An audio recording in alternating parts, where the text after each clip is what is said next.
उजनी धरणातून सोलापूर शहराला पाणी पुरवठा करणारी मुख्य जलवाहिनी टेंभुर्णी परिसरात फुटल्याची घटना आज शनिवारी उघडकीस आली। जलवाहिनी फुटल्याची माहिती मिळताच संबंधित यंत्रणेने तात्काळ पंप बंद करून पुढील नुकसान टाळले असून दुरुस्तीचे काम युद्धपातळीवर सुरू करण्यात आले आहे। पाईपलाईन फुटल्यानंतर पाण्याचे फवारे उंचच्या उंच उडत असतानाचे दृश्य पाहायला मिळाले। महापालिकेचे आयुक्त व्यंकटेश चौबे यांनी याची माहिती दिली। जलवाहिनी दुरुस्तीचे काम तातडीने हाती घेण्यात आले असून संबंधित अधिकारी व कर्मचारी घटनास्थळी दाखल झाले आहेत।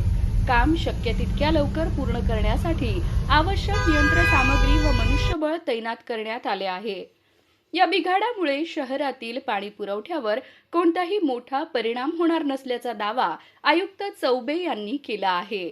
उपलब्ध जलसाठा आणि नियोजनाच्या आधारे शहरातील नियमित पाणी पुरवठा सुरू ठेवण्याचे नियोजन करण्यात आले आहे। त्यामुळे नागरिकांनी अफवांवर विश्वास न ठेवता सहकार्य करावे असे आवाहनही त्यांनी केले।